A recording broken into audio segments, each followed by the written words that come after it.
ये धरती ये अंबर गाते यहाँ दोनों मिलकर, ये हवा ये मौसम, ये हवा ये मौसम गाते यहाँ दोनों मिलकर, ये दुनिया के रखवाले हो तेरी जय जयकार। ये दुनिया के रखवाले हो तेरी जय जयकार।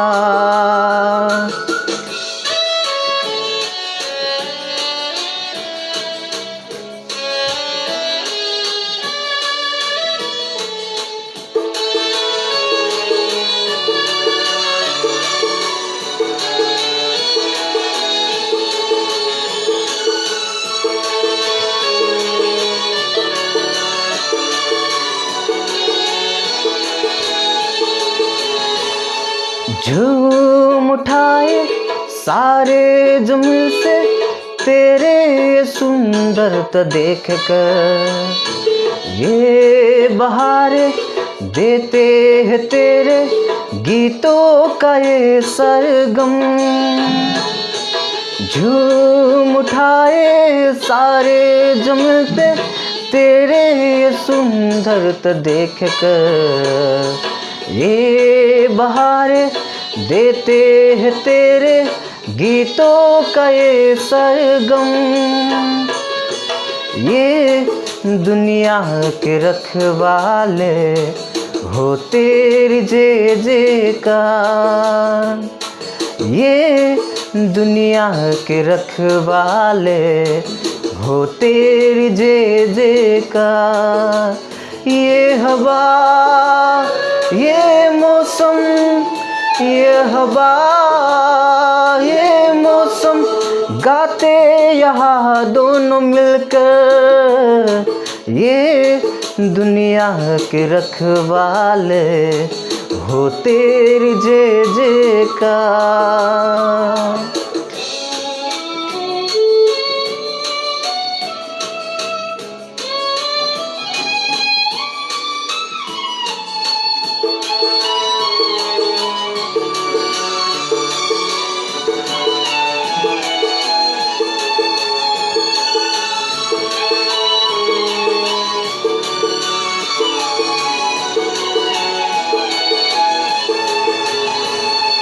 तुझ जो बनाया सबसे सुंदर, तू जो संगीत सुर उसका, उसके बगैर तो जीना चाहोगे तड़पो के सारे मर तुम। तुझ जो बनाया सबसे सुंदर, तू जो संगीत सुर उसका, उसके बगैर तुम जीना चाहोगे तड़पो के सारे मर तुम। ये दुनिया के रखवाले हो तेरी जय जयकार। हवा ये मौसम, ये हवा ये मौसम गाते यहाँ दोनों मिलकर, ये दुनिया के रखवाले हो तेरी जय जयकार। ये दुनिया के रखवाले हो तेरी जय जयकार। ये धरती ये अंबर गाते यहाँ दोनों मिलकर, ये हवा ये मौसम, ये हवा ये मौसम गाते यहाँ दोनों मिलकर, ये दुनिया के रखवाले हो तेरी जय जयकार। ये दुनिया के रखवाले हो तेरी जय जयकार। ये दुनिया के रखवाले हो तेरी जय जयकार। Praise the Lord. सभी को प्रभु यीशु मसीह के नाम में परमेश्वर ने इस सुनहरा मौका दिया कि आज आप लोगों के सामने और एक नई वचन लाने के लिए, इसलिए परमेश्वर की धन्यवाद करता हूँ। आज मैं उन विषयों को बताऊंगा। यिर्मयाह नबी और यशायाह के नबी में एक ऐसी रहस्य बातें छुपी हुई है जो आज हमें जानना जरूरी है। अगर आज हम नहीं जानेंगे तो फिर क्या होगा? हमारा प्राण अब जब नष्ट हो जाएगा तो फिर बचाने वाला कोई नहीं होगा। अगर हमारा प्राण को बचाना है तो फिर सबसे पहले सुसमाचार सुनना हमारा कर्तव्य है। चलिए हम वचन को शुरू करेंगे। यिर्मयाह 2 उसका 27वीं आयत में लिखा है, वे काठ स्तंभ से कहते हैं तू हमारा पिता है, वे पत्थर से कहते हैं तूने ही हमें जन्म दिया है। उन्होंने मेरी ओर अपना मुंह नहीं वरन अपनी पीठ फेरी है। जब उन पर संकट के बादल मंडराते हैं तब मुझसे कहते हैं उठ और हमें बचा। यह अपनी परमेश्वर की वचन कहता है उन लोगों के लिए जो लोग की परमेश्वर को ठुकरा के अन्य देवताओं की पूजा करते हैं। मतलब लकड़ी को बना करके कहते हैं तू हमारा पिता है, और पत्थर को बना के कहते हैं तूने ही हमें जन्म दिया है। इस संसार में बहुत सारे लोग हैं ऐसे। इस बात उस वक्त की गई थी जब इजरायली लोग मिस्र में बंदी हुए थे और परमेश्वर ने मूसा के जरिए उनको छुड़ा के लाए अपने इजराइल के देश में। फिर वो लोग अपने परमेश्वर को भूल चुके थे, पूरी तरह से भूल चुके थे, और वे लोग अपने आप खुद एक मूर्ति बनाना चालू किए, उसको गॉड मानना शुरू किए। तभी परमेश्वर ने ये बात प्रकट की थी उन पर। आज हमारे इस संसार में भी ऐसा ही हो रहा है। जैसे कि परमेश्वर की वचन को भूल चुके हैं लोग, सच्चाई को भूल चुके हैं, और सच्चाई को भूल करके वे लोग उन गलत शिक्षाओं पर चलते हैं जो कि परमेश्वर की वचन कहता है। हम पढ़ेंगे यिर्मयाह 2 उसका 28वीं आयत में, ओ इज़राइल तेरे देवता कहाँ गए जिनकी मूर्तियां तूने अपने हाथों से गढ़ी थी? वे तेरे इस संकट काल में उठे और तुझको बचाए। ओ यहूदा प्रदेश जितने तेरे नगर हैं उतने ही तेरे देवता हैं। आज संसार में इंसान जितने हैं, आज इंसान ने उतने ही अपने लिए देवता बना के रखा है। कहते हैं तू हमारा उद्धार करता है, और कहते हैं तूने ही हमें जन्म दिया है। लेकिन परमेश्वर की वचन कहता है जब तुम पर संकट की काल आती है, संकट के बदले मंडराते हैं, तब तुम लोग मुझसे कहते हो हे परमेश्वर उठ और हमें बचा। जैसे कि इन महामारी से, जैसे कि उन बाढ़ से, जैसे कि उन तूफान से उठ और हमें बचा। तब परमेश्वर कहते हैं उन लोगों के लिए जो लोग की सच्चे राह को ढूंढ नहीं पाते। आज उन लोगों के लिए यह वचन है। अगर आप समझेंगे तो फिर आपकी जीवन बदलेगी, आपकी ज़िंदगी बदलेगी, और परमेश्वर ही उद्धारकर्ता समझ करके आप इस बात को गौर से सुनिए, क्योंकि परमेश्वर के वचन में लिखा है अगर आप उन देवताओं के पीछे उनकी जो सेवा करते हैं, जो कि आँख है देख नहीं सकता और कान है सुन नहीं सकता, उनके पीछे चलते हैं, तो परमेश्वर कहते हैं जब तुम्हारी संकट काल आएगी तब ऐसे ही बोलेंगे उन देवताओं के पीछे तुम जाते थे, तुम मुझसे क्यों पुकारते हो? तेरे अपने हाथ से बनाई हुई अपने हाथों से गढ़ी थी तूने, उन देवता तेरे कहाँ गए हैं? क्योंकि परमेश्वर की हम वचन में और पढ़ेंगे, लिखा है 1 कुरिन्थियों 10:14 से लेकर 15 आयत तक, मेरे प्रिय भाई और बहनों आप मूर्ति पूजा से दूर रहें। मैं आप लोगों को समझदार जानकर ये कह रहा हूँ, आप स्वयं मेरी बात पर विचार करें। अब खुद ही विचार कीजिए कि आप जिनकी मूर्तियाँ को बना करके कहते हैं तू हमारा पिता है, और जिन पत्थर को और आप कुछ हल्दी या कुछ ऐसी चीज़ें लगा करके कहते हैं कि तूने ही हमें जन्म दिया है, लेकिन परमेश्वर की वचन कहता है आप उनसे दूर रहें, परमेश्वर की सच्चाई को जानें।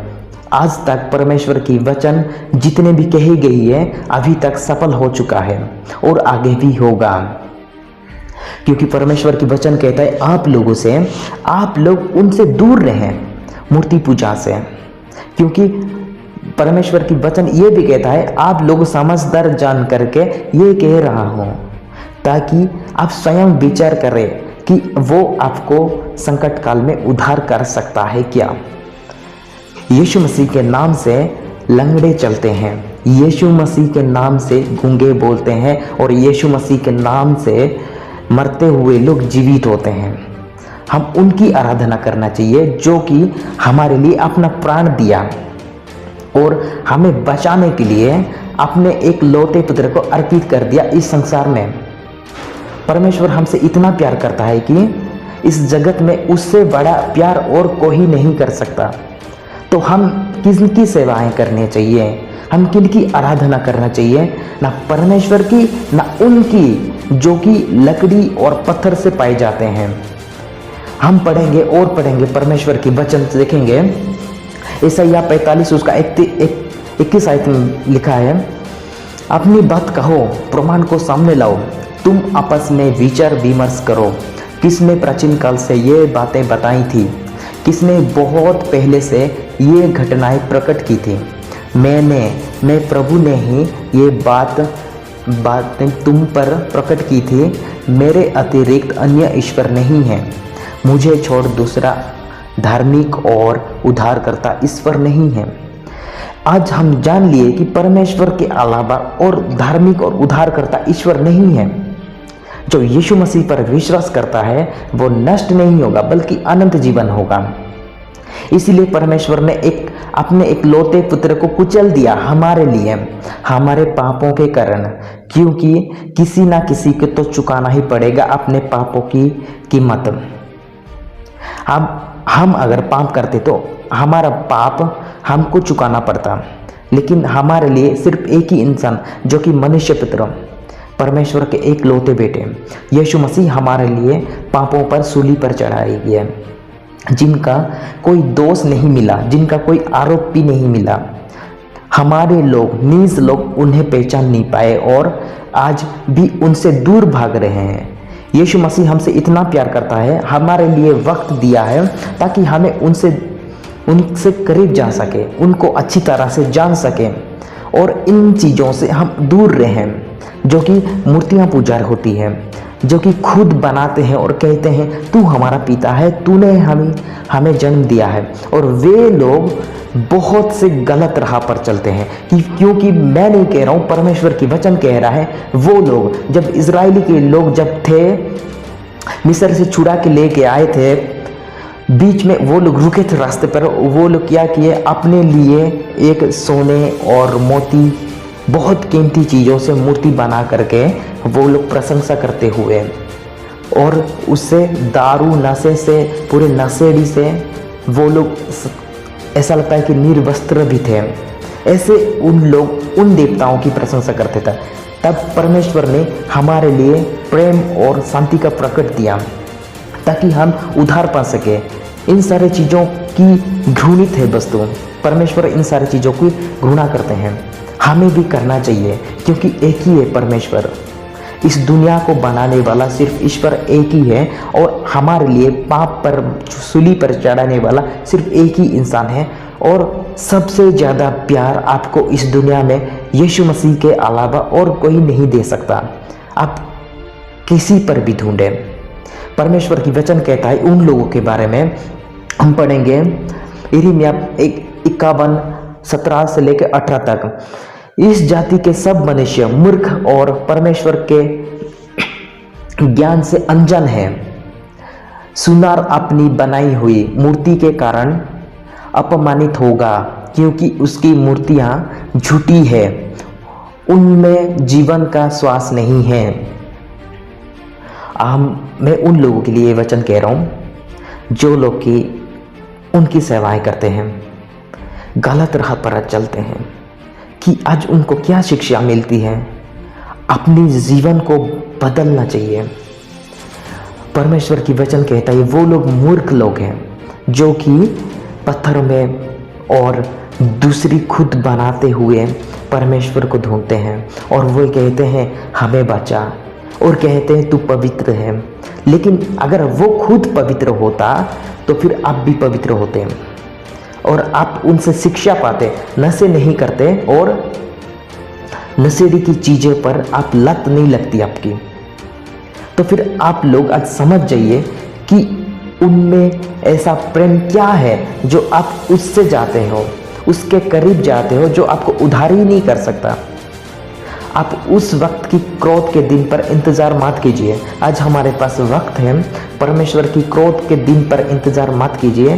परमेश्वर ने हमें प्यार की और प्रेम की भाषाएं दी है और उससे जानने की, उसके करीब जाने की मौका दिया है। आज हमें उसको जानना है, परखना है खुद को कि परमेश्वर की वचन हमसे क्या कहता है। हम जिन राह पर चलते हैं हमें खुद परखना है। क्या हम मंजिल तक पहुंच सकते हैं? क्या हम जिस सड़क पर जाते हैं क्या वे सड़क सही है? हम खुद को परखना है।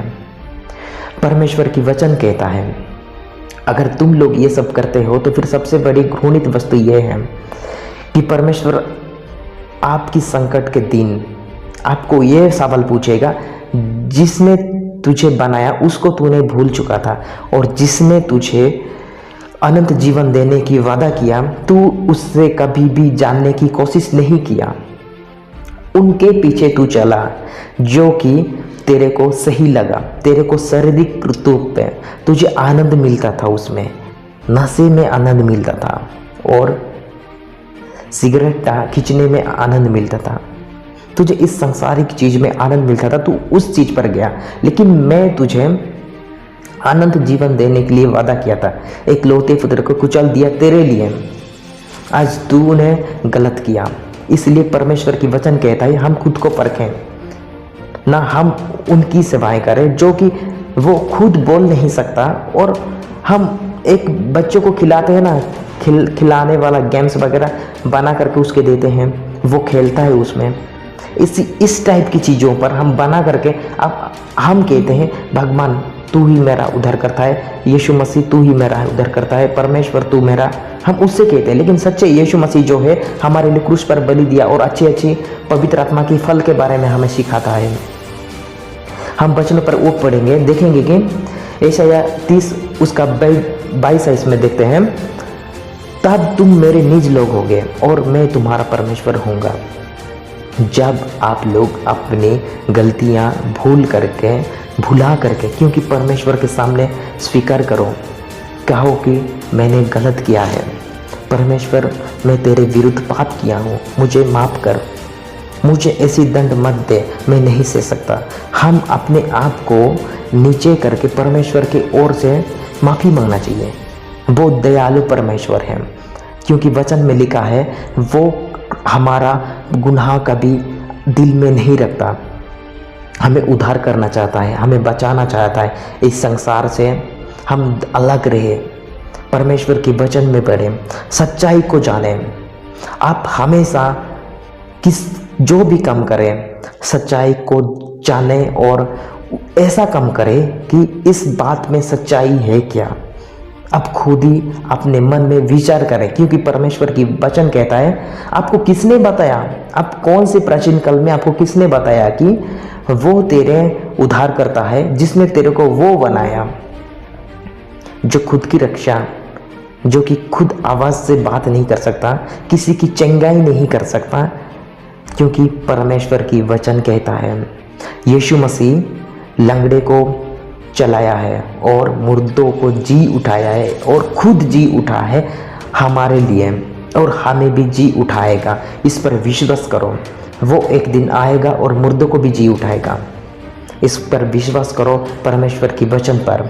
अगर ऐसा विश्वास करके आप लौट आएंगे परमेश्वर के पास, वो बहुत खुश होंगे और मैं भी बहुत खुश होऊंगा। इस वचन आपको इसलिए दे रहा हूँ, मैं आपसे बहुत प्रेम करता हूँ और परमेश्वर जैसे कि इस संसार को प्रेम किया, प्रेम की भाषा हमें प्रेम किया, और इसी तरह मैं भी आप लोगों को प्रेम करता हूँ। आप शायद भटक चुके हैं, मुझे आप गुस्सा मत कीजिए, चाहे आपके मन में गाली भी दे सकते हैं कि ये गलत बोल रहा है, ऐसी बातें ये कैसे कह सकता है, लेकिन मैं नहीं कह रहा हूँ, परमेश्वर की वचन कह रहा है। इस सच्चाई को बताना मेरा फर्ज है, इसलिए बता रहा हूँ। चाहे आगे जाकर के आपकी प्राण नाश ना हो, उद्धार पाए आप, पर यीशु मसीह ने हमारे लिए मुफ्त में बलिदान दे दिया ताकि हमें कुछ चुकाना ना पड़े। सिर्फ उस पर यकीन करें और हम उनके मार्ग पर चलें। यीशु मसीह को पा करके, विश्वास करके उसके मार्ग पर चलना ही हमारा विश्वास है, वो उद्धार करता है, वही है हमारा। हम वचन पे पढ़ेंगे जैसे कि लिखा है योना 2 उसका 8वीं आयत में, जो उपासक झूठे देवताओं की पूजा करते हैं वे अपनी सच्ची भक्ति को त्याग देते हैं। इसका मतलब वो लोग जो कि परमेश्वर को जानकर भी अनजान मानते हैं। यीशु मसीह ने हमारे लिए मरा और तीसरे दिन जीवित उठा, ये सब जान करके भी वो लोग अनजान मानते हैं। अगर ये वचन सुनने के बाद भी आपके दिल में कुछ बदलाव नहीं आया आज, तो फिर आप सच्ची भक्ति को त्याग देते हैं, आप सच्चे परमेश्वर को त्याग देते हैं, आपकी प्राण खुद नाश करना चाहते हैं। इसलिए आप खुद को परखें, परमेश्वर की वचन से आप खुद को परखें और परमेश्वर के राज्य में खड़े होने के लिए ताकत रखें यीशु मसीह के नाम से। इस वचन से आप सभी को आशीषित मिले और इस वचन दूसरे को भी सुनाएं ताकि उन लोगों की ज़िंदगी बदल सकें।